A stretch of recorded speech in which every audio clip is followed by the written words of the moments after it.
Sir sir, কালকে না আমার সাথে দেখা করার কথা, কিভাবে দেখা করবেন? গাড়ি চালিয়ে দেখা করবো।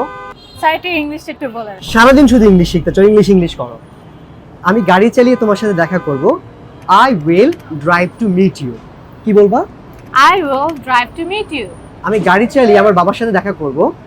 I will drive to meet my father. আমি গাড়ি চালিয়ে আমার মামার সাথে দেখা করব। I will drive to meet my uncle. Sir গাড়িটারি ভালো লাগে না, আমি পায়ে হেঁটে আপনার সাথে দেখা করব। এটার ইংলিশটা কি হবে? পায়ে হেঁটে হলে বলবো I will walk to meet you. কি বলবো? I will walk to meet you. আমি পায়ে হেঁটে আমার বাবার সাথে দেখা করব। I will walk to meet my father. আমি পায়ে হেঁটে আমার বোনের সাথে দেখা করব। এটার ইংলিশটা আপনারা কমেন্ট সেকশনে বলে দিবেন। স্যার আমার বাইক চালিয়ে ঘুরতে অনেক ভালো লাগে, আপনি বাইক চালিয়ে আমাকে দেখা করতে আসবেন। আমি বাইক চালিয়ে তোমার সাথে দেখা করব। I will ride to meet you. কিন্তু ফ্লোরিয়া, আমার বাইক নাই, সাইকেল আছে। সাইকেল চালিয়ে দেখা করতে পারি? হ্যাঁ। আচ্ছা, সাইকেল চালিয়ে যদি দেখা করি তখন আমরা ব্যবহার করব প্যাডেল। কি হবে? Pedal. I will pedal cycle to meet you. কি বলবো? I will pedal cycle to meet you. গাড়ি চালানোর ক্ষেত্রে আমরা কি বলবো? Drive. বাইক চালানোর ক্ষেত্রে Ride. পায়ে হেঁটে, Walk.